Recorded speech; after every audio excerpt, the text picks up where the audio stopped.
Praise the Lord. आइए हम परमेश्वर के वचन की ओर चलें और हम परमेश्वर के वचन से निकालते हैं यूहन्ना की इंजील और उसका 16 अध्याय। यूहन्ना की इंजील उसका 16 अध्याय।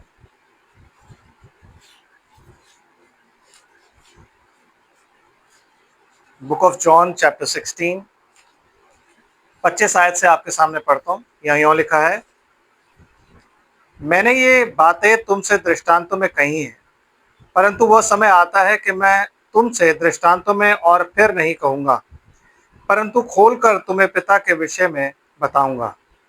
उस दिन तुम मेरे नाम से मांगोगे और मैं तुमसे यह नहीं कहूँगा कि मैं तुम्हारे लिए पिता से विनती करूँगा, क्योंकि पिता तो आप ही तुमसे प्रीति रखता है, इसलिए कि तुमने मुझसे प्रीति रखी है और यह भी प्रतीति की है कि मैं पिता की ओर से निकल आया। परमेश्वर की आशीष उसके पवित्र वचन के पढ़े और सुने जाने पर हो। आमीन। हम प्रार्थना करते हैं। स्वर्ग और पृथ्वी के मालिक, हम आपका धन्यवाद करते हैं आपकी सारी आशीषों बरकतों के लिए। मेरे पिता परमेश्वर, हम प्रभु धन्यवाद करते हैं प्रभु जी कि आप मेरे खुदावंद, आपको हमारी स्तुति रहती है। और मेरे प्रभु जी, शारीरिक रूप से, आत्मिक रूप से मेरे प्रभु जी एक बड़ा आपने बांधा हुआ है मेरे प्रभु जी, जिसके अंदर हम पाए जाते हैं मेरे प्रभु जी। और उसके निमित्त मेरे प्रभु आपने जो हमारी रक्षा करी है खुदावंद, उसके लिए धन्यवाद है।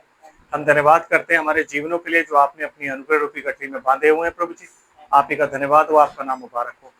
हम धन्यवाद करते हैं तमाम मेरे प्रभु जी सच्ची सेहत के लिए प्रभु। तमाम हम धन्यवाद करते हैं आपके अनुग्रह के लिए मेरे प्रभु, आपके वचन के लिए, उस वचन में जो जीवन पाया जाता है उसके लिए प्रभु, जिसे आपने हमें बांटा प्रभु जी।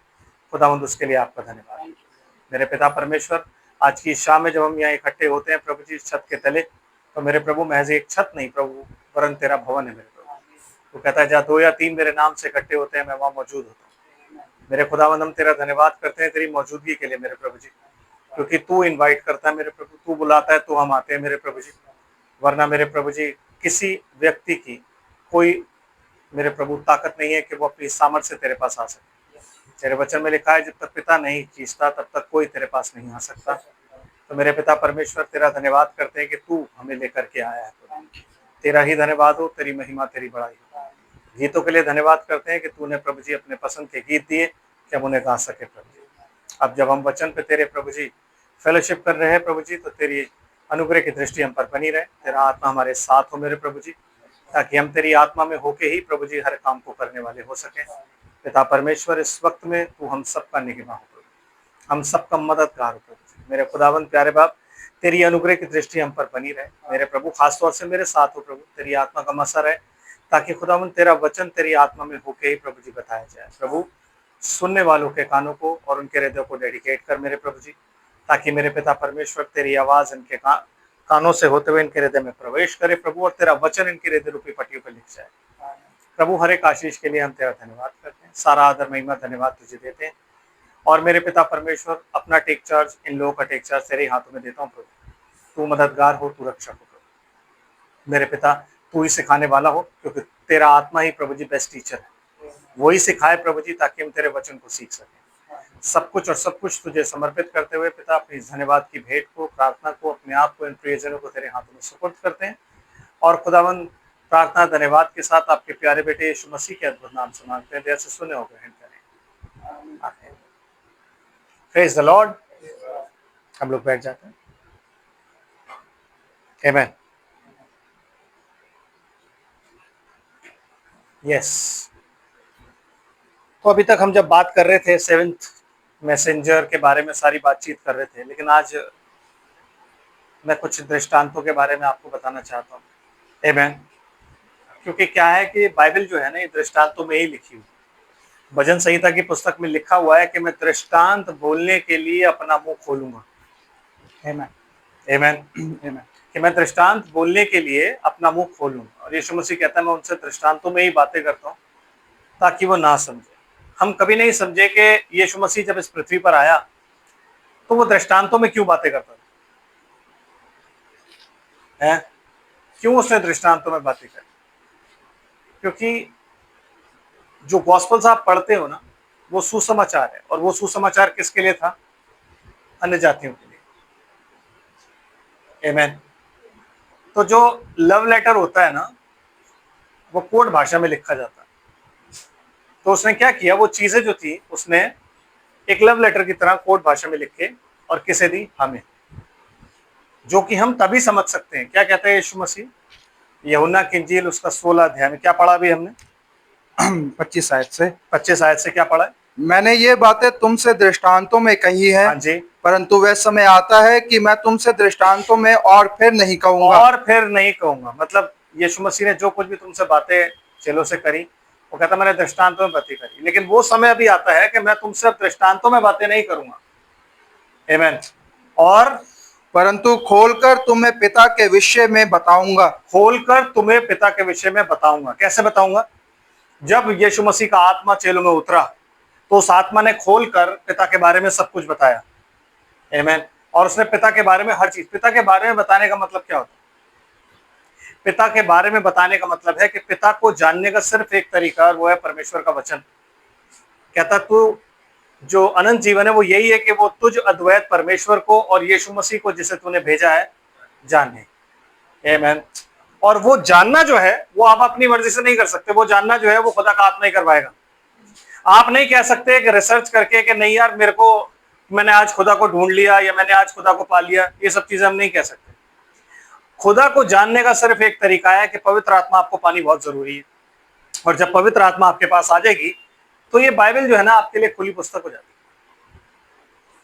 तो क्या हुआ, कहता मैं तुमसे और दृष्टांतों में बातें नहीं करूंगा, वरन मैं तुम्हें खुलकर पिता के बारे में बताऊंगा कि पिता ने जो ये योजना रखी ये क्यों रखी।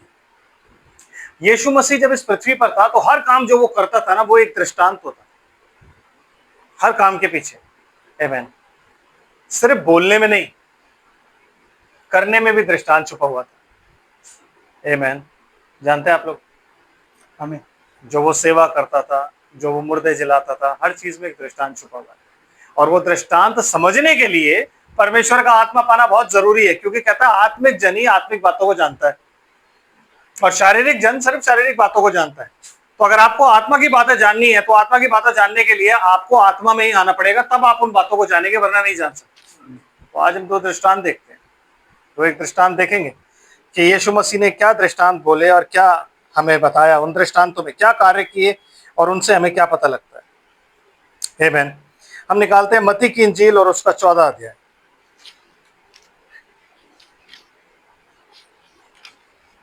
मत्ती की इंजील उसका 14 अध्याय, book of Matthew chapter 14 and verse 13। 13 हाँ जी, 13 मत्ती की इंजील 14 अध्याय उसकी 13 आयत से पढ़ते हैं ब्रदर। जब यीशु ने यह सुना तो नाव पर चढ़कर वहां से किसी सुनसान जगह एकांत में चल दिया जी। और लोग यह सुनकर नगर नगर से पैदल उसके पीछे हो लिए। हाँ। उसने निकलकर बड़ी भीड़ देखी हम्म। और उन पर तरस खाया। और उसने यीशु ने ये सुनने का मतलब, यीशु ने जब सुना कि यूहन्ना मर गया है तो वो एकांत जगह पे चला गया दुआ करने के लिए। आमीन। तब का ये इंसिडेंट है।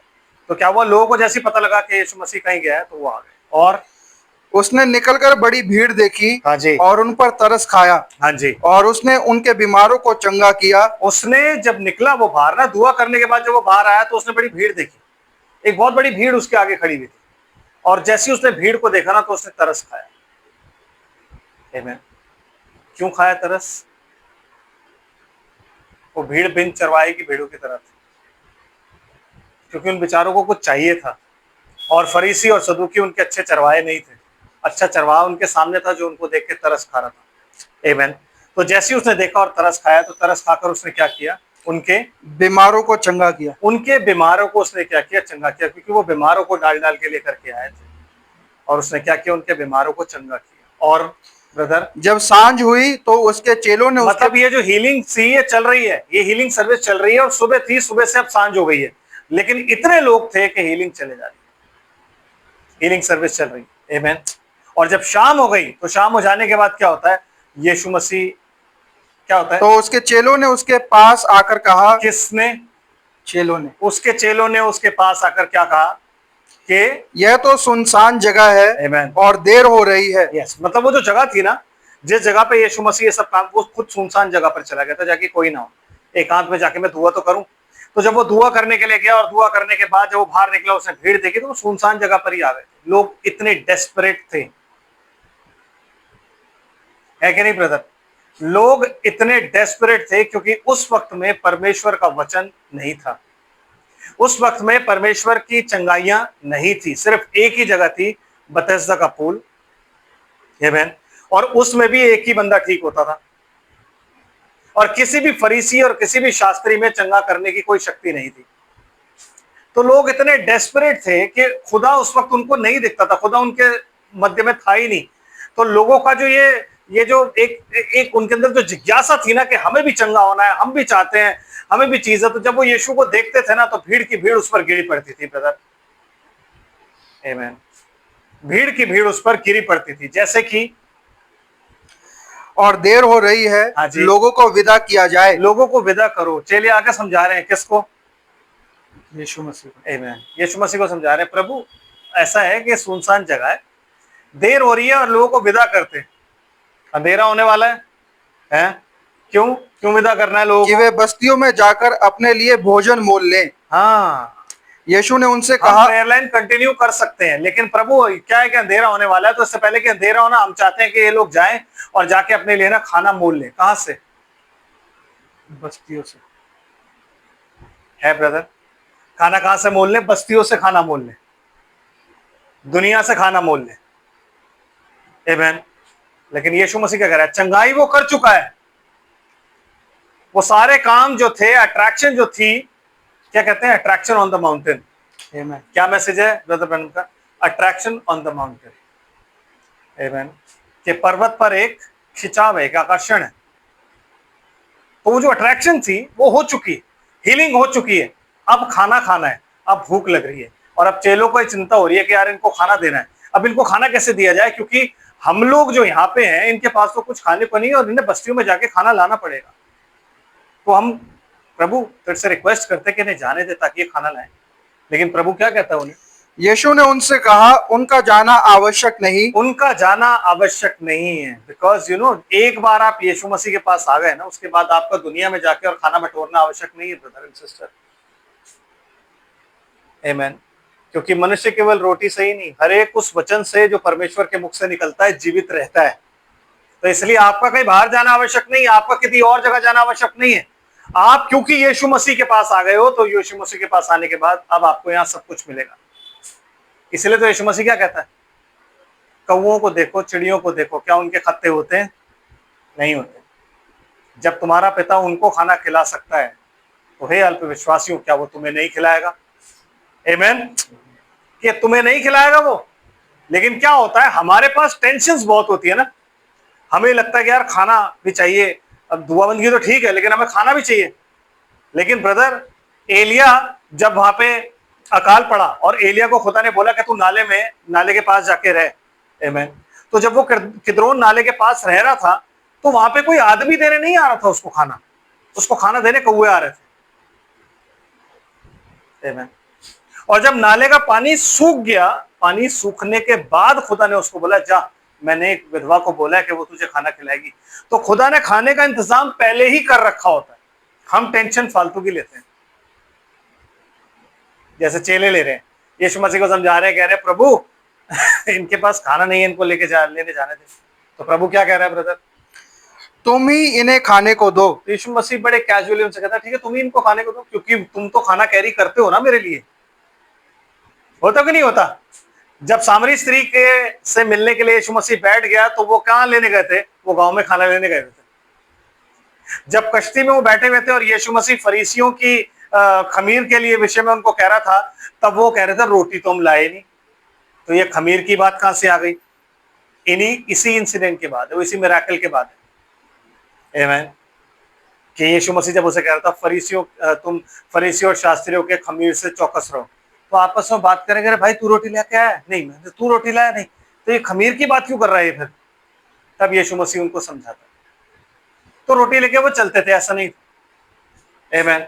तो यीशु मसीह उनको क्या कहता है कि तुम ही दो कुछ खाने के लिए। तब ब्रदर उन्होंने उससे कहा, यहाँ हमारे पास 5 रोटी और 2 मछलियों को छोड़ और कुछ नहीं है। कुछ नहीं है, हमारे पास जो चीज पड़ी है वो है सिर्फ 5 रोटी और 2 मछली, और इन चीजों को छोड़ हमारे पास प्रभु कुछ भी नहीं है। और भीड़ देख जरा तू, कितनी जबरदस्त भीड़ है, कैसे खिलाएंगे मेरे खुदा।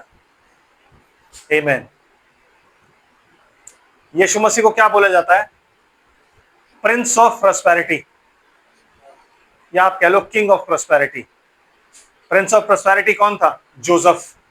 यूसुफ को बोला जाता था he was the prince of prosperity. क्यों? क्योंकि जब वो मिस्र में गया ना, तो मिस्र में हालांकि वो 7 साल का अकाल पड़ने वाला था, और उस अकाल के लिए उसने पहले से ही, सुकाल के जब टाइम था, उस टाइम में इतना बटोर लिया था कि पूरी दुनिया उससे लेने जा रही थी। तो उसको बोला जाता है प्रिंस ऑफ प्रॉस्पेरिटी। जिस काम में वो हाथ डालता था ना, उस काम को वो काम खुदा उसको सफल करता था। तो he was known as prince of prosperity. यहां भी यीशु मसीह बैठा हुआ, जो उससे बड़ा है। जिस चीज पे हाथ रखता है वो प्रॉस्पर हो जाती है। पानी के पास जाता है, पानी को देखता है और दुआ करता है तो वाइन बन जाती है। आमीन। समझ रहे कि नहीं? हम उन चीजों को पाने के लिए ना दुनिया के पास जाते हैं जो चीजें बेमानी है कि नहीं? वो चीजें पाने के लिए हम दुनिया के पास जाते हैं। लेकिन वहां यीशु मसीह है जो देख रहा है लोगों के पास कुछ नहीं है, लेकिन वो क्या कहता है कि तुम इन्हें खाने को दो। कहता है प्रभु हमारे पास तो 2 मछली हैं और 5 रोटी हैं, इनके अलावा हमारे पास और कुछ नहीं। आमीन। फिर क्या कहता है? उसने कहा उनको यहाँ मेरे पास ले आओ। उनको मेरे पास ले आओ, तुम कोई टेंशन नहीं, तुम्हारे पास इतना ही खाना है ना, ले आओ, चलो ले आओ।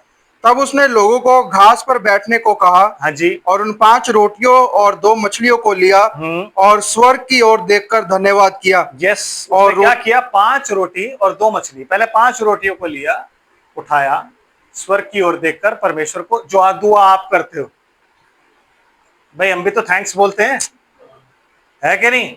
हम भी तो ये चाहते हैं कि खुदा इस खाने में तू बरकत दे, यही बोलते कि नहीं कि प्रभु तू इस खाने में बरकत दे। तो यीशु मसीह ने भी यही बोला कि मेरे पिता तू इस खाने में बरकत दे, तेरा धन्यवाद है इस खाने के लिए जो तूने इन लोगों के लिए दिया है। उसने नहीं बोला प्रभु ये खाना बहुत कम है, इसको तू प्लीज इसको ज्यादा कर दे, बोला उसने ऐसे? नो, उसने सिर्फ ये बोला कि तेरा धन्यवाद है, इस खाने को बरकत दे ताकि ये लोग खा के तृप्त और तेरे नाम का धन्यवाद करें। मछलियों के साथ भी उसने ऐसे किया और उन लोगों को बोला तुम जमीन पे बैठ जाओ, वो सारे के सारे जमीन पे बैठ जाए। उसके बाद क्या हुआ ब्रदर? और रोटियां तोड़ तोड़ कर चेलों को दी। उसने कोई रोटी चेले के हाथ में देके नहीं बोला कि लो भाई तुम ये रोटी लो और तोड़ तोड़ के बांटते जाओ। आमीन। वो क्या कर रहा था? वो रोटी ले रहा था, तोड़ रहा था और चेलों को दे रहा था। और चेले जब आगे बांटने जा रहे थे तो आप समझे वहां क्या हो रहा था? यीशु मसीह रोटी तोड़ता है, चेलों को देता है, चेले हाथ में पकड़ते हैं, रोटी पूरी हो जाती है। फिर यीशु मसीह रोटी लेता है, चेलों को तोड़ के देता है, क्योंकि रोटी तोड़ना उसी की रीति थी ब्रदर, वो किसी और की रीति नहीं हो सकती।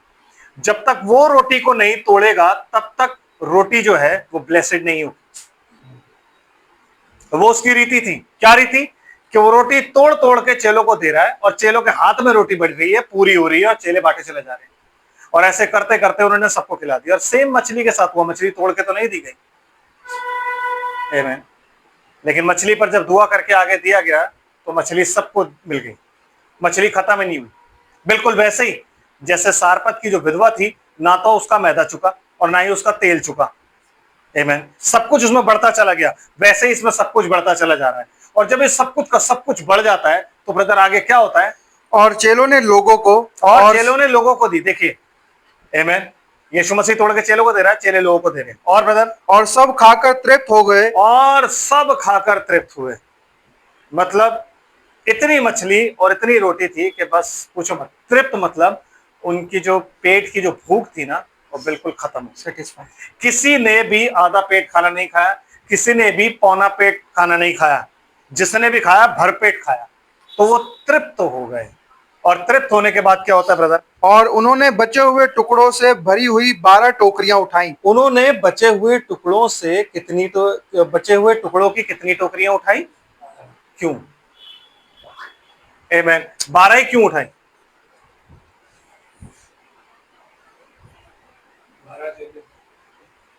नहीं नहीं नहीं, 12 चेले नहीं थे। प्लीज, रेवलेशन चैप्टर 6, प्रकाशित वाक्य 6 अध्याय। अच्छा, उन्होंने जब टोकरियां उठाई तो टोकरियां उठा के उन्होंने क्या किया, कहां रखी? साथ ले गए? साथ ले गए थे? क्या लिखा है, मैं पढ़ देता हूं। 30वीं आयत क्या नहीं, सॉरी 30वीं नहीं है, 20वीं आयत। और सब खाकर तृप्त हो गए, उन्होंने बचे हुए टुकड़ों से भरी हुई 12 टोकरियां उठाई और खाने वाले स्त्रियों और बालकों को छोड़ 5000 के अटकल थे। स्त्रियों और बालकों को छोड़ कितने थे? 5000 पुरुषों के अटकल थे। पुरुष, 5000 पुरुष थे। आमीन। उसके बाद क्या कहता है? और उसने तुरंत अपने चेलों को बरबस नाव पर चढ़ाया और वे उससे पहले पार चले गए कि ये लोगों को विदा करें।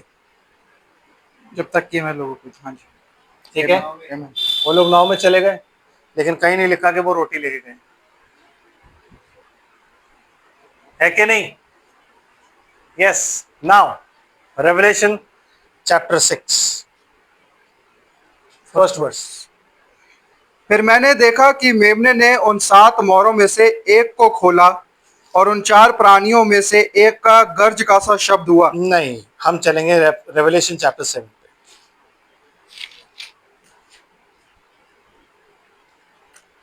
इसके बाद मैंने पृथ्वी के चारों कोनों पर 4 स्वर्गदूत खड़े देखे। जी वे पृथ्वी की चारों हवाओं को थामे हुए थे, जी। ताकि पृथ्वी या समुद्र या किसी पेड़ पर हवा ना चले। आमीन। फिर मैंने एक और स्वर्गदूत को जीवते परमेश्वर की मोहर लिए हुए पूरब से ऊपर की ओर आते देखा। हाँ जी। उसने उन चारों स्वर्गदूतों से, जिन्हें पृथ्वी और समुद्र की हानि करने का अधिकार दिया गया था, ऊंचे शब्द से पुकार कर कहा, जब तक हम अपने परमेश्वर के दासों के माथे पर मोहर ना लगा दे, तब तक पृथ्वी और समुद्र और पेड़ों को हानि ना पहुंचाना। जी। और जिन पर मोहर दी गई, और जिन पर मोहर दी गई, मैंने उनकी गिनती सुनी। मैंने उनकी गिनती सुनी। क्या गिनती थी कि ब्रदर? इजराइल की संतानों के सब गोत्रों में से 1,44,000 पर मोहर दी गई। आमीन। कितने लोगों पर मोहर दी गई?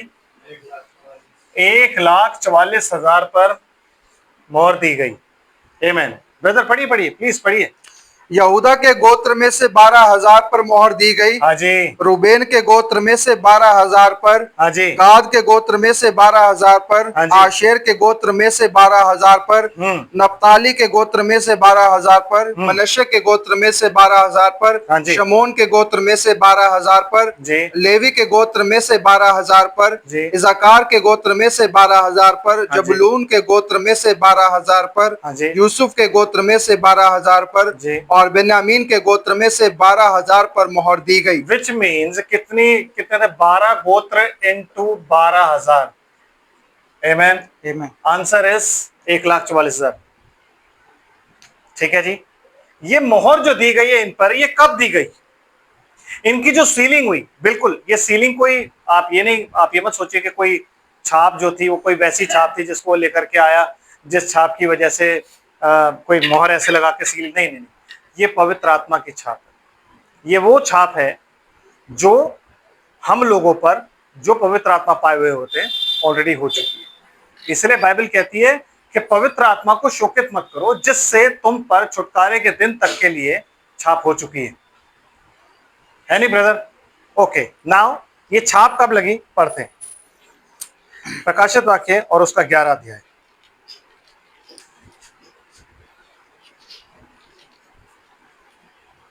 First verse. हाँ जी, फर्स्ट वर्ड से पढ़िए भाई। और मुझे लग्गी के समान एक सरकंडा दिया गया। जी ब्रदर। और किसी ने कहा, उठ परमेश्वर के मंदिर और वेदी और उसमें भजन करने वालों को नाप ले। हाँ जी। और मंदिर के बाहर का आंगन छोड़ दे। जी। उसे मत नाप, क्योंकि वह अन्य जातियों को दिया गया है। हाँ जी। और वे पवित्र नगर को 42 महीने तक रौंदेंगी। आमीन। और मैं अपने 2 गवाहों को यह अधिकार दूंगा कि टाट ओढ़े हुए 1,260 दिन तक भविष्यवाणी करें। जी। ये वे ही जैतून के 2 पेड़ और 2 दीवट हैं। कितने लोग हैं यहाँ पे? 2। आमीन। कितने लोग हैं यहाँ पे? 2 लोग हैं। और ये प्रचार कब करेंगे? इस टाइम पे, मतलब ये पहला जो 3.5 साल का टाइम है, जिसको यहाँ पे क्या लिखा हुआ है? 1,260 दिन। आप इसे 3.5 साल भी बोल सकते हैं और 1,260 दिन भी बोल सकते हैं। अगर आपको ये मालूम हो कि जो एक प्रॉफिटिकल मंथ होता है, वो जो 30 दिन का होता है, उसके हिसाब से कितना बनता है? 1260 दिन। तो जब ये 1260 दिन तक क्या करेंगे? भविष्यवाणी। और प्रकाशित वाक्य की पुस्तक में क्या लिखा है? यीशु मसीह की गवाही भविष्यवाणी की आत्मा है। मतलब भविष्यवाणी क्या होगी? The testimony of Christ, testimony of Jesus Christ, के मतलब जिस यीशु मसीह को तुमने क्रूस पर चढ़ाया वही यीशु मसीह जो था, तुम्हारा मसीह था, तुम उसे मिस कर गए, और मिस करने के बाद वो उसने अपना मुख फेर लिया, वो अन्य जातियों को चला गया, और जो स्वर्ग तुम्हारे लिए रखा गया था वो उनको मिल गया। जब ये सारी बातें उनको बोली जाएंगी और ये सारा प्रचार उनको किया जाएगा, तो उनके प्रचार से जो लोग, जिन लोगों पर सील होगी, मतलब जो लोग बपतिस्मा लेके और जो लोग सील्ड बाय होली गोस्ट किए जाएंगे, वो होंगे ये 1,44,000 लोग।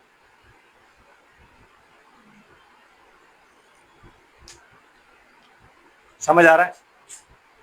हैं? समझ आया?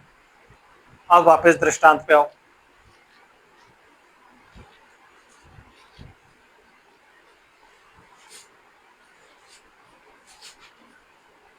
यस। और सब खाकर तृप्त हो गए, और उन्होंने बचे हुए टुकड़ों से भरी हुई नहीं ब्रदर, हम तो एंड में आ गए ना, स्टार्टिंग से नहीं, स्टार्टिंग नहीं, लेकिन थोड़ा सा बात 17 यीशु ने 16 आयत से, मतलब मत्ती 14 और उसकी 16 आयत। ब्रदर क्या कहता है? यीशु ने उनसे कहा, उनका जाना आवश्यक नहीं, हाँ जी तुम ही इन्हें खाने को दो। जी। उन्होंने उससे कहा, यहाँ हमारे पास 5 रोटी और 2 मछलियों को छोड़ कितनी? और कुछ नहीं है। 2 मछली। ये 2 मछली रिप्रेजेंट करती हैं मोसेस एंड एलाइजा को, और ये 5 रोटी रिप्रेजेंट करती हैं जो अनुग्रह का वचन है उसे। हाँ, अनुग्रह का वचन, 5 फोल्ड नहीं ब्रदर, अनुग्रह का वचन। ये जो आप सुन रहे हो उसको क्या बोला जाता है? तूने मेरे 7 चर्चेस में क्या बोला? तूने मेरे अनुग्रह के वचन को, तूने मुझे मेरे धीरज के वचन को, आमेन, थामा हुआ है। ये जो बाइबल आप पढ़ते हो ना, ये अनुग्रह का वचन, आमेन। समझ लो, जब आप किसी को बांटते हो तो आप क्या बांटते हो? परमेश्वर का अनुग्रह। जब आप किसी को वचन सुना रहे हो तो आप क्या सुना रहे हो? परमेश्वर का अनुग्रह। आज जब मैं आपके सामने सब बातें कर रहा हूं तो क्या बता रहा हूं आपको? परमेश्वर का अनुग्रह, कि ये परमेश्वर का अनुग्रह है कि छिपी हुई बातों को वो इस युग में खोल रहा है। वो ये बता रहा है कि मैं तुमसे और दृष्टांतों में बातें नहीं करूंगा, आमेन। इसका मतलब है चेले ये बातें जानते थे, और ये बातें और कौन जानेंगे? सिर्फ हम। क्यों? वो भी आपको बताऊंगा, हम जानेंगे कैसे, आमेन। तो उसने क्या किया? अनुग्रह के वचन को 2 मछलियों के द्वारा लोगों को बांटा, है नहीं? और कितने लोग थे ब्रदर? और सब खाकर तृप्त हो गए, हाँ। और उन्होंने बचे हुए टुकड़ों से भरी हुई 12 टोकरियां कितनी टोकरियां उठाई? 12 टोकरियां, जो कि 12 गोत्रों को एक एक टोकरी मिली। Same word, same gospel, same चीज किसको मिला? इजरायलियों को मिला। किसके द्वारा? क्योंकि मूसा और एलिया आके कोई और वचन प्रचार नहीं करेंगे ब्रदर, वो कुछ भी अलग प्रचार नहीं करेंगे। इस वचन के भार से जो भी प्रचार होगा ना, पौलुस कहता है हम या कोई स्वर्गदूत भी आकर कोई और वचन जो हमने प्रचारा हो अगर प्रचार करे तो वो श्रापित है। तो जब एलिया वहां पे प्रचार कर रहा होगा तो वो क्या प्रचार करेगा? Back to the apostles, back to the Bible. वो पुराने नियम को नए नियम को मिला के बता रहे होंगे कि उन जो पुराने नियम का जो वचन है वो क्या है? एक छाया है। इमेज क्या है? नया नियम। और जो प्रेरितों की शिक्षा है उस पर हमें जाके खड़ा होना है। इसीलिए वहां पे सब उस दिन यीशु मसीह के नाम में बपतिस्मा लेंगे और उन्हें होली गोस्ट मिलेगा। किन्हें? 1,44,000। ये एक एक टोकरा एक एक गोत्र को बांटा जाएगा। खाने वाले लोग कितने? और खाने वाले स्त्रियों और बालकों को छोड़कर 5,000 पुरुषों के अटकल थे। कितने? 5। 5 का नंबर क्या है? ग्रेस, आमेन, अनुग्रह। अब आप मुझे कहोगे यार तब मनगढ़ंत कहानियां सुनाते रहते हो। ऐसे थोड़ी ना होता है कि आपने कुछ भी बोल दिया और हम कुछ भी मान ले, है नहीं ब्रदर? यस। क्योंकि जब आप बाइबल पढ़ते हो तो आपको ये लगता है कि यार ये कहीं भी चीज को कहीं भी मिला देते हैं, ऐसा थोड़ी ना होता है। तो चलिए थोड़ा सा आगे चलते हैं आपको क्लियरली बताने के लिए। ब्रदर अब आप 15वां अध्याय मत्ती की इंजील और उसका 15 अध्याय और उसकी 32 आयत से पढ़िए। नहीं, आप 32 से मत पढ़िए, आप पढ़िए 29 आयत से। यीशु वहां से चलकर गलील की झील के पास आया और पहाड़ पर चढ़कर वहां बैठ गया। ओके, अब हम क्या करते हैं, थोड़ा सा और पीछे चले जाते हैं ताकि हमें ना अच्छे से समझ आ जाए कि हम क्या पढ़ना चाहते हैं, है कि नहीं। आमीन। यस, हम 21 आयत से पढ़ते हैं ब्रदर। यीशु वहां से निकलकर सूर और सैदा के देशों की ओर चला गया। हाँ जी। और देखो ओके, सूर और सैदा के जो देश है ना, ये देश इजराइल में नहीं है, ये बाहर है। आमीन। और ब्रदर, और देखो उस देश से एक कनानी स्त्री निकली। हाँ, कौन निकली? एक कनानी स्त्री जो सुरफीनी जाति की थी। ठीक है, कनानी मतलब इजराइल नहीं है, इजरायली नहीं है, एक जेंटाइल है, वो निकल रही है बात। और ब्रदर, और चिल्लाकर कहने लगी, हे प्रभु दाऊद की संतान, हे प्रभु दाऊद की संतान, मुझ पर दया कर, मुझ पर दया कर, मेरी बेटी को दुष्ट आत्मा बहुत सता रहा है। यस। पर उसने उसे कुछ उत्तर ना दिया। यीशु मसीह ने उसको कोई उत्तर नहीं दिया, बिकॉज दाऊद की संतान यीशु मसीह सिर्फ इजराइलियों के लिए, दाऊद की संतान यीशु मसीह बिल्कुल भी अन्य जातियों के लिए नहीं है। क्योंकि अन्य जातियों के लिए वो क्या बन जाता है? लॉर्ड। अन्य जातियों का वो क्या है? पति, है कि नहीं। तो अन्य जातियों के लिए वो क्या कहलाया जाएगा? लॉर्ड। और वो वहां पे क्या चिल्ला रही है? हे प्रभु दाऊद की संतान, क्योंकि उसको लगा इस अंधे की आंखें खोली, सब दाऊद की संतान कह रहे, तो मैं भी कह देती हूं। तो जब वो रॉन्ग, देखिए यहाँ पे एक चीज याद रखिए, जब आपकी अप्रोच रॉन्ग होगी ना, तो खुदा आपकी नहीं सुनेगा। तो आपकी अप्रोच हमेशा राइट होनी चाहिए। आपको ये पता होना चाहिए कि वो मेरे लिए कौन है। आज जब मैं लोगों से पूछूं, अगर हम सब पूछे कि आपस में बात करें और हम पूछे कि यीशु मसीह हमारे लिए कौन है, तो हम क्या जवाब देंगे? हम कहेंगे यीशु मसीह हमारे लिए सेवियर है, क्योंकि उसने हमें बचाया है। सैल्वेशन, वो हमारा उद्धार करता है, क्योंकि उसने हमें उद्धार दिया है। पर वो हमारा लॉर्ड नहीं है, क्योंकि अगर हम उसे अपना लॉर्ड कहते हैं ना, तो लॉर्ड कहने के लिए हमें उसके अधीन होना है ब्रदर, है कि नहीं। जब परमेश्वर ने पेड़ पौधे बनाए तो उसने क्या बोला? नहीं, जमीन से बोला है। जब उसने मछलियां बनाई तो उसने किससे बोला? समुद्र, पानी से बोला। आमीन, ठीक है। जब उसने आदम को बनाया और आदम गिरा तो उसने क्या बोला? कि तू मिट्टी से निकला है, मिट्टी में मिल जाएगा। क्योंकि जो भी चीज जहां से निकली होती है वो वहां मिल जाती है ब्रदर। आमीन। तो औरत कहां से निकली और कहां मिलेगी? जब दुल्हन यीशु मसीह के अंदर से निकली, जिस दिन वो कलवरी पर चढ़ाया गया तो एक दुल्हन निकली, तो वो जहां से यीशु मसीह में से निकली, एक दिन उसको यीशु मसीह में मिलना है। अगर वो नहीं मिलती तो वो दुल्हन नहीं है ब्रदर। और जो लॉ प्रकृति का है वो यही है कि जो जहां से निकला वहां मिल जाएगा। पेड़ अगर पृथ्वी से निकलता है तो पृथ्वी में ही गिर जाते हैं, फॉसिल्स बन जाते हैं। वो जानवर जो है मरने के बाद अंदर ही, हम जमीन में गाड़ते हैं हर चीज को। क्यों? क्योंकि जमीन से निकली है, जमीन में ही रह जाएगी। आप समझ रहे बात को मैं क्या कहूं? इसलिए स्त्री किससे निकली है? पुरुष से निकली है, तो वो कहां जाएगी? पुरुष में ही जाएगी। इसलिए कहता है कि अपनी पत्नी से वो मिला रहेगा। आमीन, है कि नहीं। जिसकी पसली है उसी के साथ तो वो रहेगी। इसलिए तो कहता है मेरी हड्डी में की हड्डी, मेरे मांस में का मांस है। तो अगर आप और मैं यीशु मसीह की दुल्हन है, तो फिर हमें कहां मिलना है? यीशु मसीह में मिलना है। अगर हम उसको ना मिलके कहीं और मिल रहे हैं तो इसका मतलब हमारे लिए कोई प्रॉब्लम है। आमीन, समझ रहे बात को? ये प्रकृति का नियम। और ब्रदर, तो वो स्त्री जब आती है और यीशु मसीह को ये कहती है तो यीशु मसीह उसकी नहीं सुनता है। और फिर क्या होता है बाद में? और उसके चेलों ने आकर उससे विनती कर कहा, एक बार फिर चेले आ रहे, वहां भी चेले आए, यहाँ भी चेले आ रहे, और चेले आके समझा रहे, प्रभु तू तो अच्छा आदमी है, बेचारी थे कैसे प्रभु ये। यस ब्रदर, उससे विनती कर कहा, इसे विदा कर, क्योंकि वह हमारे पीछे चिल्लाती आती है। हाँ जी। उसने उत्तर दिया कि इजराइल के घराने की खोई हुई भेड़ों को छोड़ मैं किसी के पास नहीं भेजा गया। आज जब पास्टर्स मैं देखता हूं कि बिना खुदा की विल के इधर भी निकलते और उधर भी निकलते, तो मुझे बड़ा अचंभा होता है सोच के। कि वो अपनी किसी भी चीज में ना खुदा की विल नहीं ढूंढते। वो कह रहा है मैं इजराइल की खोई हुई भेड़ों को छोड़ कहीं भी नहीं भेजा गया हूं। तो अगर वो स्त्री मेरे पीछे पीछे आ रही है ना, तो मैं उसको नहीं बोलूंगा। सूर और सैदा में भी मैं इसलिए आया हूं ताकि मैं इजराइल की कोई भेड़ों को देखूं अगर कोई है तो। आमीन। लेकिन आज की डेट में क्या है, जहां आपको बुलाया जाता है, जहां आपकी तारीफ होती है, एकदम आप निकल लेते हो। क्यों? क्योंकि आपको अपना फेम चाहिए।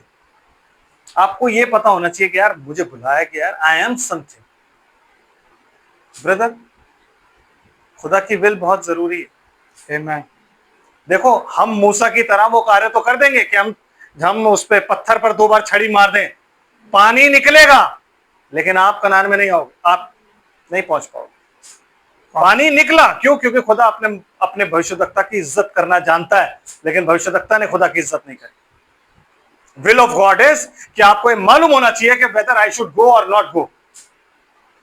यू आस्क गॉड, आप परमेश्वर से पूछो पहले कि प्रभु ये क्या तेरी ओर से है मिशन तो मैं आगे बढ़ूं, और तेरी ओर से नहीं है तो मैं पीछे हटूं।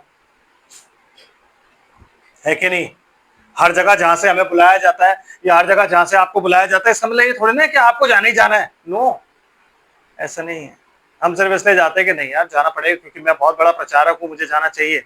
वो सबसे बड़ा प्रचारक घूम रहा है और वो क्या कह रहा है कि भाई मैं नहीं भेजा गया तो मैं जाऊंगा भी नहीं। Amen. क्योंकि वो ही करता था जो उसका पिता करता था। तभी तो मैं कह रहा हूं, सामर्थ लेने के बाद हमें यह पता होना चाहिए कि उस सामर्थ को हैंडल कैसे करना है। ब्रदर ब्रनम कहते थे कि भाई power without character is demonic. Amen. If you have power और कैरेक्टर भी साथ में तो फिर सेट है। लेकिन अगर पावर है और उसके साथ कैरेक्टर नहीं है ना, तो फिर वो डिमोनिक पावर बन जाती है, जो कि आज बहुत से लोग लेके घूम रहे हैं। समझ आ रहा है? तो यीशु मसीह क्या कह रहा है, मैं किसी के पास नहीं भेजेगा। फिर क्या कहता है ब्रदर? पर वह आई और उसे प्रणाम करके कहने लगी, हे प्रभु मेरी सहायता कर। उसने उत्तर दिया कि लड़कों की रोटी लेकर कुत्तों के आगे डालना अच्छा नहीं। 2 टूक जवाब दिए उसको, विदाउट एनी डिप्लोमेसी, Amen. कि लड़कों की रोटी लेकर कुत्तों के आगे डालना ठीक नहीं भाई, तुम जाओ। आमीन। मैं ये काम नहीं कर सकता। क्यों? क्योंकि पिता ने मुझे आज्ञा नहीं दी और तुम तो कुत्ते हो। अभी अभी मैंने अपने चेलों को समझाया है कि अपने मोती सुअरों के आगे मत फेंको, और पवित्र वस्तुएं किसके आगे? कुत्तों को मत दो। अभी अभी मैंने अपने चेलों को समझाया, तो अगर मैं ही करूंगा तो गलत हो जाएगा। आमीन। समझ रहे? तो वहां पे क्या होता है ब्रदर? पढ़िए। उसने कहा, सत्य है प्रभु, पर कुत्ते भी वह चूर-चार खाते हैं जो उनके स्वामियों की मेज से गिरते हैं। कुत्ते भी वे चूर-चार खाते हैं जो उनकी स्वामियों की मेज से गिरते हैं। Humbleness is very important. तो वो स्त्री बहुत हम्बल है। जो एक स्त्री जो है वो चर्च को रिप्रेजेंट करती है। तो जो चर्च इतना हम्बल होगा कि वो अपने आप को कुत्ता भी समझे, ब्रदर, वो प्रभु से सब कुछ पाएगा। लेकिन जो चर्च अपने आप को सोचेगा ना कि अगर आप मेरे चर्च के मेंबर नहीं हो तो आप किसी भी तरीके से रैप्चर में नहीं जाओगे, आप अनंत में नहीं जाओगे, तो ब्रदर आप यही रहोगे, क्योंकि वो पावर विदाउट कैरेक्टर है। आमीन। जो ज्ञान ऊपर से आता है उस ज्ञान में हम्बलनेस होती है, दीनता होती है। लेकिन जो ज्ञान दिमाग से यहां से कमाया जाता है ना, उसमें कोई दीनता नहीं होती, उसमें सिर्फ घमंड होता है। घमंड होता है और वो घमंड दिख जाता है। आमीन। तुम उनके फलों से पहचान लोगे कि वो कौन है। तो जब आप कुछ चीज देख रहे हो, या जब आप, इसलिए यीशु मसीह कहता है गौर से सुनो कि तुम क्या सुनते हो, जांचो और परखो कि तुम क्या सुनते हो। हर चीज जो आप सुनते हो वो परमेश्वर का वचन नहीं है। आमीन। तो वो आपको जांचना है कि आप क्या सुनते हो। आयन ब्रदर क्या कह रहा है? और इस पर यीशु ने उसको उत्तर देकर कहा कि हे स्त्री, तेरा विश्वास बड़ा है। यस, जैसा तू चाहती है तेरे लिए वैसा ही हो। सुनिए, यहां पे यीशु मसीह चंगाई नहीं कर रहा है, लेकिन वो स्त्री चंगाई को खींच ले रही है। जैसा तेरा विश्वास है, मतलब उस स्त्री का विश्वास इतना बड़ा था कि वो हर मुकाम, हर आयाम पार कर गया, और वो पार करके यीशु मसीह को कन्विंस कर देता। तो यीशु मसीह कहता है अगर मैं चंगा ना भी करना चाहूं ना, तो भी तेरा विश्वास इतना बड़ा है कि तू यस ब्रदर, ये हमारे विश्वास की बात होती है। हमारे पास बहुत थोड़ा विश्वास होता है। हमें लगता है कि नहीं यार, विश्वास ऐसा होता है कि जब आप ऐसे मांगते हो यीशु मसीह से, ये नहीं कि आप चुप हो गए मांग के। वो पागलों की तरह उसके पीछे जा रही थी, मतलब उसको होश नहीं थी। वो कह रही थी बाय हुक और बाय क्रुक मुझे आज अपनी बेटी की चंगाई चाहिए चाहिए, क्योंकि आज यीशु मिला, कल पता नहीं मिले ना मिले, क्योंकि वो तो अभी आज है यहाँ पे, कल कहीं और है। तो आज अगर वो मुझे मिला है, मुझे आज ही चंगाई चाहिए। तो वो उसके पीछे पीछे दौड़ी जा रही थी, उसके पैर पकड़ लिए उसने, कहता उसके पैरों में गिरी और उसको बोला प्रभु प्लीज मेरी सहायता कर। आमेन। हम और आप क्या दुआ करते हैं ब्रदर एंड सिस्टर? हम क्या चाहते हैं? हम तो आधे पौने घंटे दुआ करे, कहते हैं थक गया, थोड़ी देर बाद लेट जाता हूँ, लेटने के बाद उठूंगा ना, एनर्जी फिर आ जाएगी, फिर दुआ करूंगा। वो दुआ नहीं होती। याकूब अगर आपके जैसा सोच लेता ना कि भाई रात हो गई, अभी थोड़ा सा ना बार बार झपकी आ रही है मेरे को, मैं थोड़ा सो लेता हूँ, फिर मैं मल्लयुद्ध करूंगा, तो उसके बच्चे नहीं बचते। आमेन।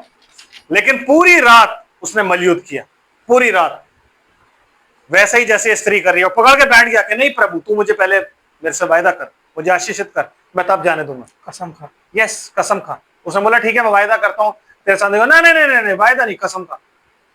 क्योंकि जब तूने वायदा किया था और मैं गया था और आज तू मुझे मारने चला आया है, तो प्रभु तू वचन में कभी भी ना, तो तू वचन का खरा है, तो तू आज तू कसम खा पहले, मैं तभी जाने दूंगा। समझ रहे हैं आप? जो चीज आपको चाहिए ना, वो प्रभु से मांगिए। मैं पैसे की बात नहीं कर रहा, नो नहीं, पैसा जरूरत वो आपको देगा। इसलिए दाऊद कहता है यहोवा मेरा चरवाहा, आई शैल नॉट वांट। वांट मतलब मेरी कोई चाहत नहीं होगी, मेरी कोई चाहत नहीं है, मेरी कोई डिजायर नहीं। I shall not want the only, जो भी नीड है मेरी, वो यहोवा मेरा पूरा करता है, क्योंकि वो मेरा चरवाहा है। तो वो बात की जो दो आयतें हैं, वह मुझे सुखदाई जल के झरने के पास देता, वो नीड है। वो मुझे हरी हरी चराई में, वो नीड है। जो भी नीड है वो बाद में लिखी हुई है, सारी नीड्स हैं वो पूरी करता है यहोवा। लेकिन वांट आई शैल, मतलब ये नहीं कि मैं यहोवा से वांट मांगू और नहीं, but I shall not want, मुझे कुछ घटी ना हो, मतलब मेरी कोई चाहत नहीं। अगर सही ट्रांसलेशन और सही मायने में आपको बताऊं, तो हमारी कोई चाहत नहीं है। समझ रहे? ये खुदा हमसे चाहता है। तो यहां वो डील कर रहा है चर्च से, वो चर्च गिड़गिड़ा के उससे कह रहा है कि नहीं हमें तो चाहिए। आमीन। वो इतना हम्बल है कि चर्च को, वो चर्च को कुछ भी कह रहा है, चर्च कह रहा है कोई बात नहीं प्रभु, हमें फिर भी चाहिए। हम ठीक है, वो सही ना, कोई बात नहीं, चूर चार ही दे दे प्रभु, हम चूर चार सही। चूर चार दे दिया उसको, और चूर चार सही क्या होगा? चंगी हो गई। वो चूर चार क्या था? वो 2% विश्वास था। कहता राई के दाने के भी बराबर, वो राई के दाने के बराबर विश्वास था, 2%। वो चूर चार जो गिरे हुए थे, जो उसने उठा के खा लिए। आमीन। एंड ब्रदर, और उसकी बेटी उसी घड़ी में चंगी हो गई। हाँ जी यीशु वहां से चलकर गलील की झील के पास आया जी, और पहाड़ पर चढ़कर वहां बैठ गया। और यीशु मसीह एक बार फिर पहाड़ पर आ गया। आमीन। गलील की झील के पास आया, वहां से निकल के ना। बाइबल जो है वो आपको क्या दिखा रही है कि अब एक अन्य जाति से वो डील कर चुका है, और अब वो एक पहाड़ पर आके बैठा है। और कहां पहाड़ पर बैठा है? गलील, जिसको क्या कहा जाता था? अन्य जातियों का गलील, है जी। आमीन। क्या कहा जाता था? अन्य जातियों का गलील। वहां आके वो बैठ गया। और ब्रदर क्या होता है वहां पे? और भीड़ पर भीड़, लंगड़ों, अंधों, गूंगों, टूंडों और बहुत औरों अच्छा, को। वो जो पहली वाली भीड़ थी उसमें लंगड़े, अंधे, टुंडे बहरे थे उसमें? नहीं थे। लेकिन ये जो भीड़ आई है इसमें कौन है? अंधे, लंगड़े, टुंडे, बहरे, गूंगे। ये गूंगे, ये सब लोग आए। तो ये सब लोग जब आए यीशु मसीह के पास, आमीन, तो यीशु मसीह क्या कहता है इनको? और बहुत औरों को लेकर उसके पास आए और बहुत औरों को भी लेकर के उसके पास आ गए, और उन्हें उसके पांव पर डाल दिया। यस, और उसने उन्हें ये चंगा वो किया। लोग हैं जो लोग अंधे हैं, परमेश्वर के वचन को देख नहीं सकते। ये वो लोग हैं जो परमेश्वर के वचन को सुन नहीं सकते। ये वो लोग हैं जो परमेश्वर के वचन को बोल नहीं सकते, जो उस तरह भाग। इसलिए यीशु मसीह कहता है लंगड़े चलते हैं, बहरे सुनते हैं, गूंगे बोलते हैं। आमीन। ये सारी चीजें यीशु मसीह बोलता है। आमीन। समझ रहे हैं? तो इजरायली जो थे वो इन लोगों से घृणा करते थे, लंगड़े, अंधे, ये भिखारी होते थे बेसिकली। आमीन। तो कहता है यीशु मसीह एक बात दृष्टांत में कि जब तू अपने घर में भोज करे ना, तो इज्जतदार लोगों को मत बुलाना। किन्हें बुलाना? अंधों को, लंगड़ों को, बहरों को, गरीबों को, जो तुझे वापस ना दे। तो वो अंधे, लंगड़े, बहरे कौन है? वो दृष्टांत है कि अगर मैं अपने घर में मीटिंग कर रहा हूं तो मुझे ऐसे लोगों को बुलाना है जो लोग दुनिया की नजर में अंधे हैं, मतलब जो लोग दुनिया की नजर में परमेश्वर को देख भी नहीं सकते, जो परमेश्वर के बारे में सुन नहीं सकते, जो परमेश्वर के बारे में बोल नहीं सकते, चल नहीं सकते, वो उन सारे लोगों को जो उनकी स्पिरिचुअल कंडीशन है उनको बुला ला। क्योंकि जब तू इज्जतदारों को बुलाएगा ना, तो क्या करेंगे? तेरा बदला पूरा कर देंगे। ऐसों को बुला जो तेरा बदला पूरा ना करे। आमीन। तो ब्रदर क्या कहता है, उसके बाद क्या हो रहा है? और उसने उन्हें चंगा किया। और उसने उन्हें क्या किया? चंगा किया। और सो जब लोगों ने देखा कि गूंगे बोलते और टूंडे चंगे होते और लंगड़े चलते और अंधे देखते हैं, तो अचंभा करके इजराइल के परमेश्वर की बड़ाई की। ओके, किसकी बड़ाई करी? क्या पिछली भीड़ ने बड़ाई करी थी इजराइल के परमेश्वर की? लेकिन पिछली भीड़ जब आई थी तो यीशु मसीह जैसी बाहर निकला, उसने भीड़ को देख के क्या करा? तरस खाया। इस भीड़ को देख के उसने तरस खाया? खाया तरस? है?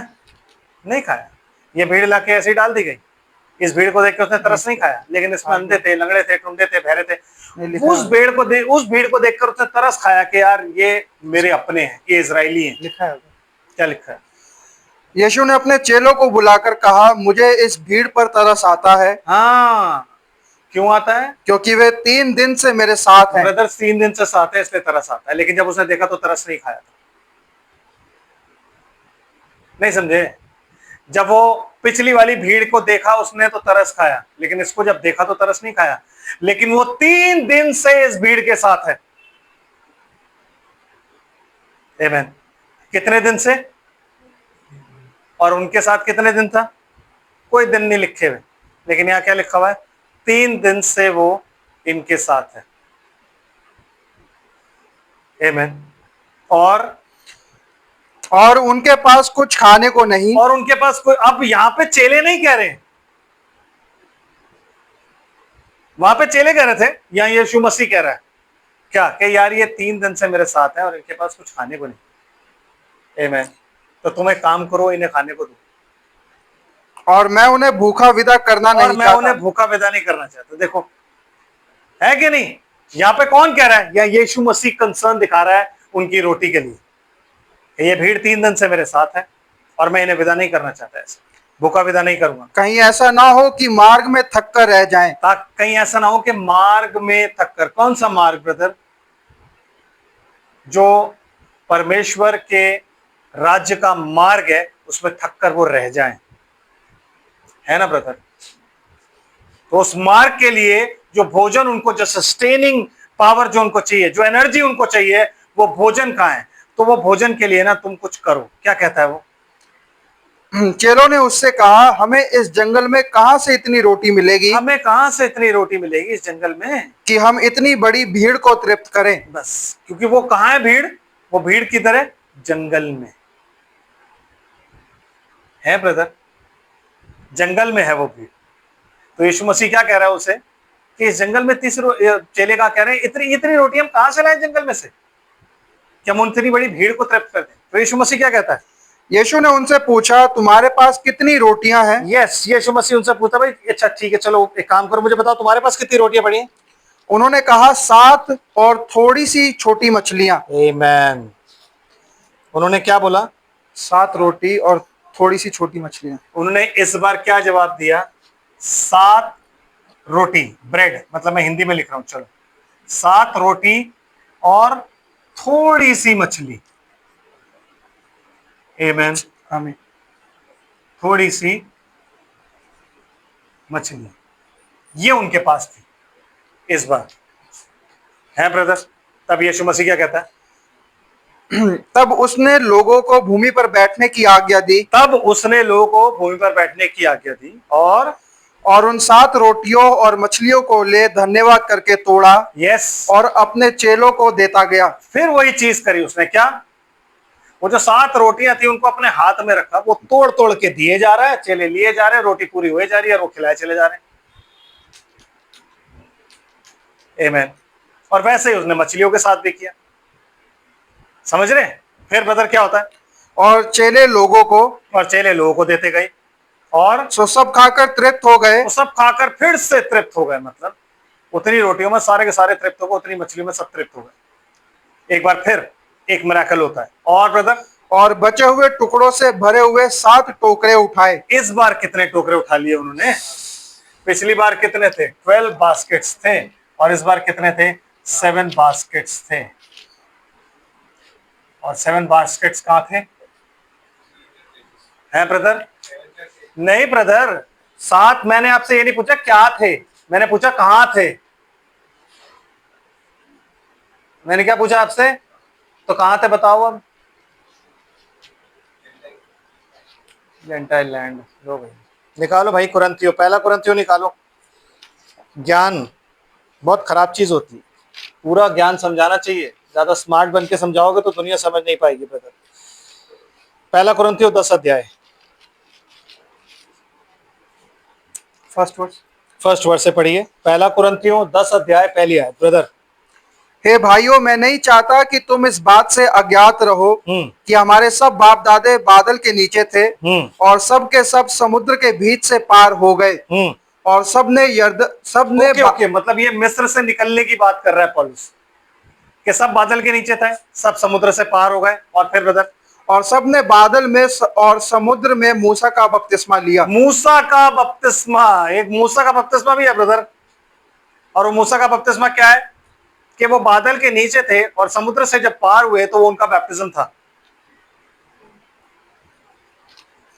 आमेन।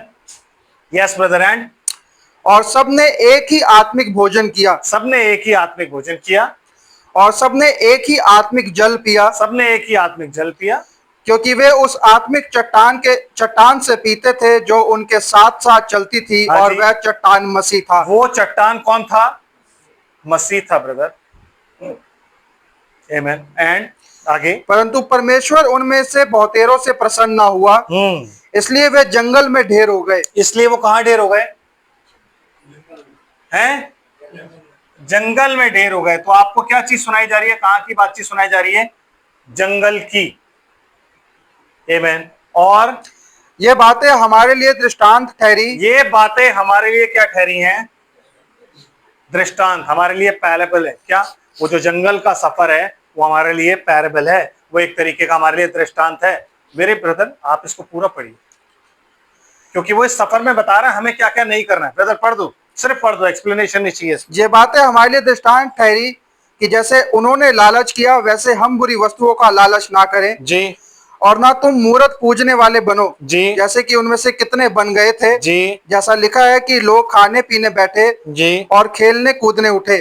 और ना हम व्यभिचार करें, जैसा उनमें से कितनों ने किया, और एक दिन में 23,000 मर गए। जी और ना हम प्रभु को परखे, जैसा उनमें से कितनों ने किया, और सांपों के द्वारा नाश किए गए। जी। और ना तुम कुड़कुड़ाओ, जिस रीति से उनमें से कितने कुड़कुड़ाए और नाश करने वाले के द्वारा नाश किए गए। परंतु ये सब बातें जो उन पर पड़ी दृष्टांत की रीति पर थी। दृष्टांत की रीति पर ये बातें थी, जो सब बातें उन पर कहां पड़ी? जंगल में पड़ी। ये सारी बातें जंगल की है। ब्रदर उठिए उठिए उठिए, बैठ कर गए, पढ़िए ना।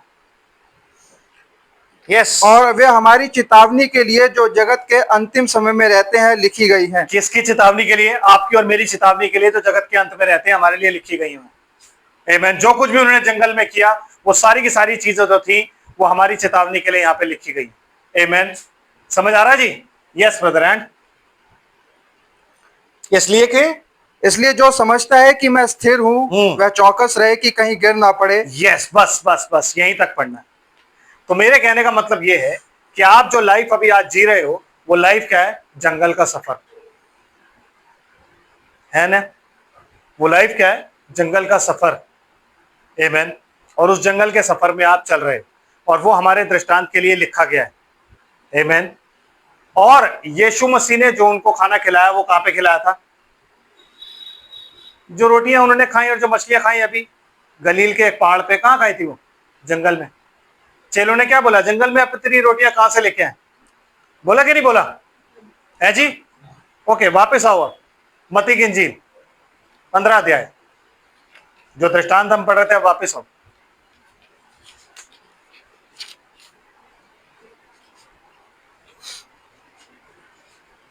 यस। तो कितने टोकरे भरकर उठाए? हम कहाँ पे तो थे? सब खाकर तृप्त हो गए हाँ जी। और बचे हुए टुकड़ों से भरे हुए 60 टोकरे उठाए। हमने कितने टोकरे उठाए? 7।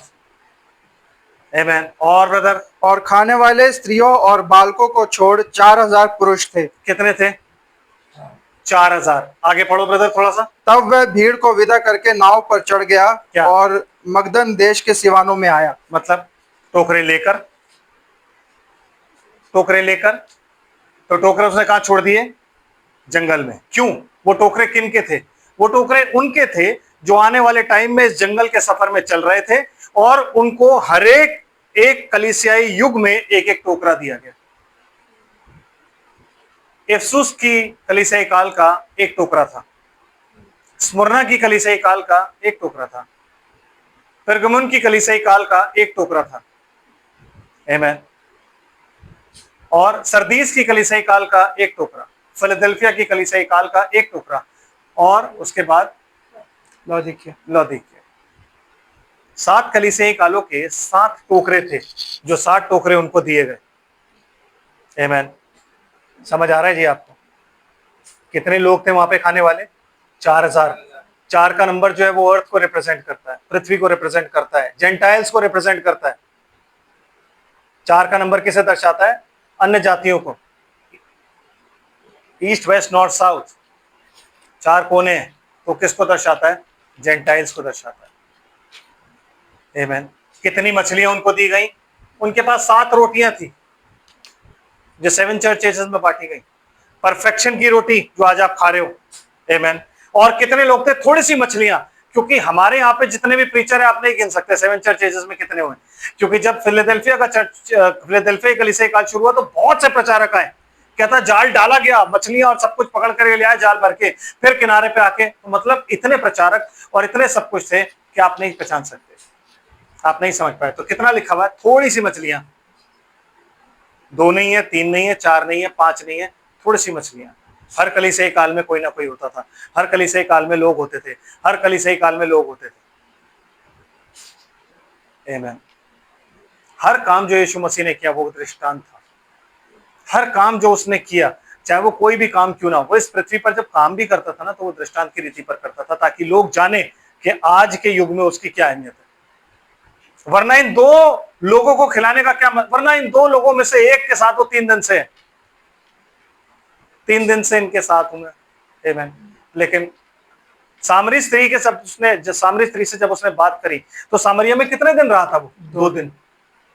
वो 2 दिन किसे रिप्रेजेंट करते हैं? 2 दिन रिप्रेजेंट करते हैं 2000 सालों को, जहां वो हमारे जैसी एक चर्च के साथ है जो 6 पति कर चुकी है, 5 पति कर चुकी है, छठे के साथ रह रही है, उसका नहीं, आखिर में उसको यीशु मसीह मिलता है, और जब वो यीशु मसीह उसको मिलता है तो वो परफेक्ट ब्राइड बनती है और परफेक्ट हस्बैंड होता है। आमेन। ऐसे एक दर्शन विलियम ब्रनम को दिखाया गया कि तुझे सबके लिए खाना इकट्ठा करना है, तो उसने क्या किया? खाना इकट्ठा किया। कैसे? वो मैसेजेस रिकॉर्ड किए। सिवाय यीशु मसीह के किसी ने कार्य किया है? किया कभी किसी ने कार्य? पढ़ा है आपने कहीं कि किसी ने कार्य किया? दूसरा राजा ब्रदर, उसका 4 अध्याय,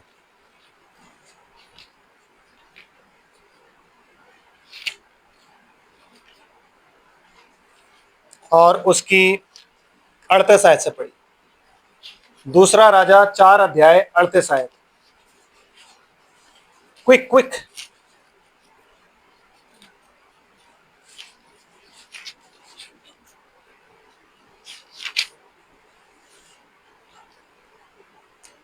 तब एलीशा गिलगाल को लौट गया।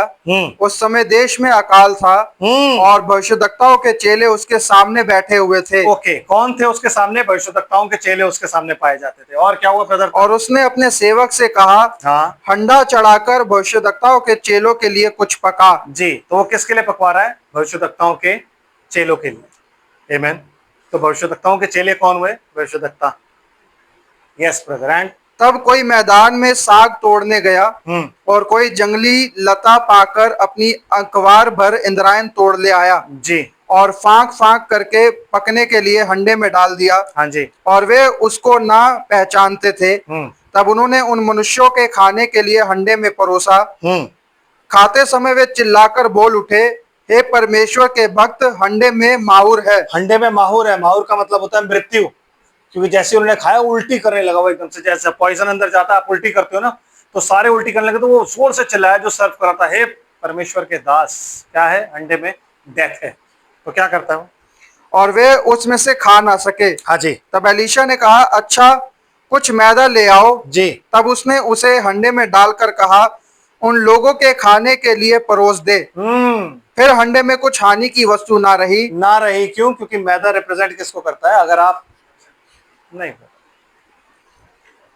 जब आप ओल्ड टेस्टमेंट में अन्न बलि चढ़ाते थे तो आप मैदा चढ़ाते है कि नहीं?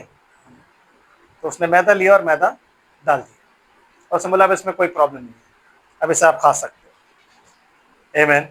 तो उसने वो डाल दिया। Yes brother, now. और कोई मनुष्य बाल शालीशा। अच्छा ठीक है, वो वहीं है अब।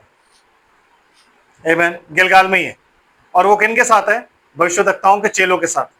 और क्या हो रहा है वहां पे ब्रदर? और कोई मनुष्य बाल शालीसा से पहले उपजे हुए जव की 20 रोटियां और अपनी बोरी में हरी बालें परमेश्वर के भक्त के पास ले आया। मतलब वो क्या, उसने बोला कि यार अकाल चल रहा है, तो अकाल के वक्त में मुझे परमेश्वर के जन के पास कुछ ले जाना चाहिए। तो उसने क्या किया, बाले ले आया कुछ और 20 रोटियां ले आया, जबकि उसने कहा 20 रोटियां लेके चलता हूं मैं और परमेश्वर के दास को देता हूं। कहां पे? जहां परमेश्वर का दास है और उसके साथ कौन है? भविष्यद्वक्ताओं के चेले हैं। ब्रदर समझ रहे हैं आप? वहां कौन है? भविष्यद्वक्ताओं के चेले। और क्या लिखा है भाई? तो एलीशा ने कहा, उन लोगों को खाने के लिए दे। हाँ, उन लोगों को खाने के लिए दे दे।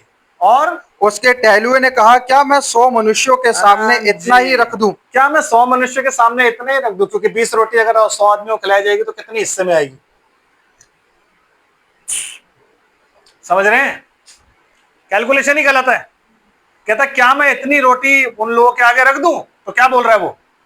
उसने कहा, लोगों को दे दे कि खाएं, क्योंकि यहोवा यूं कहता है, क्योंकि यहोवा यूं कहता है, उनके खाने के बाद कुछ बच भी जाएगा। हालेलुया। उनके खाने के बाद कुछ बच भी जाएगा। मतलब यह है कि जो चीज यीशु मसीह ने करी उससे पहले वो कौन कर चुका था? Elisha, the spirit of ELISA.